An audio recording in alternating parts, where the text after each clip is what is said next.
a time not too long ago when I thought of November as the calm before the storm. After all, Christmas and all that comes with it was just around the corner. Blake and I were barely past our teens when we first got married. From the moment we said I do, each holiday season was filled with 7 Christmases between both of our families. And in case you're wondering, we made it to every single one of them. As a young couple, that was quite the feat. Choosing to start a family not too long after getting married, in the midst of the chaos that was Christmas time, kiddos were now in the mix to boot. Although the traveling wasn't easy, I've got to admit, getting to each house was the least of our worries. That many Christmases and that many people to visit meant that many gifts to purchase, that many gifts to wrap, and that many gifts to hopefully not forget. I'll forever hold those moments dearly in my heart.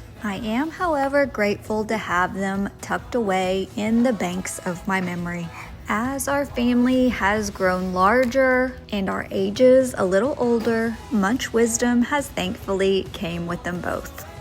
Along with the wisdom came the realization that the holidays aren't just about how much can be crammed into them or how many people can be appeased at once. As our family has grown, so too has our ability to simplify. While simplifying does indeed make things easier, it by no means comes without effort or planning for that matter, to ensure that the upcoming holidays are filled with more enjoyment and family time than stress and or anxiety. November for me and my family has become a time of preparation. Don't get me wrong, this by no means implies that November exists without its own enjoyment, but rather it simply infers that there's just a little multitasking involved.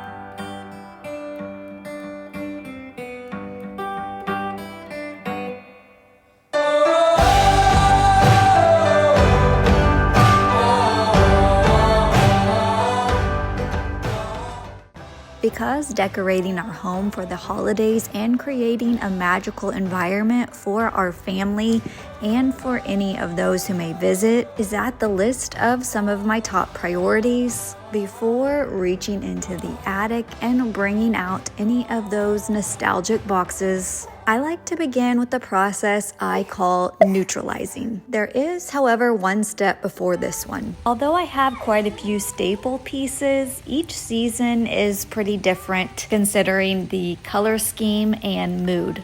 That said, before I'm able to neutralize any of my spaces, I've got to first determine and decide both the mood and the colorway I'm going to choose. If this isn't determined first, I won't be able to know what will clash, distract from, or add to. If you're interested in knowing what my design process was like as far as my holiday decor is going to go and what inspiration I drew from, let me know in the comments section and I can provide you with those details. Moving back to neutralizing, basically it is exactly how it sounds. I consider what colors I will be adding, what mood I'm going to be going for, any items that may conflict or contradict either one of these, I take away. After this is complete, I inevitably will have places that are void, and this is where I begin adding the foundational layers of whatever story I'm going to be telling. For this holiday season, I'm going for a bit of a moodier vibe, a bit of a Dickens/dark academia feel. I normally plan my Christmas themes well in advance, so with that in mind, I've been looking for books or any other vintage pieces that would contribute or play a supporting role to my theme.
While preparations for the upcoming holidays are important, remembering to slow down and take in the month that is presently here is even more so.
On top of temporarily putting away for a while a bit of the decor that will detract from any new coming in, it's also at this point that I like to begin adding all the cozy winter layers as well. Things like textural pillows, chunky blankets, and candlelight are all great additions if you're looking to add a cozy touch. I like to think of it in terms of a production. Pieces such as these act as sort of a supporting role and point to the main character that will be the Christmas decor. Speaking of, I normally wait a little bit, but in the name of change and all things different, I'm deciding to start a bit early. So if you're looking for a little holiday inspiration or simply just want to hang out with us while we deck our halls, stay tuned for next week's endeavors. But as always, and until then, we're grateful to have you with us, and we can't wait to see you next time.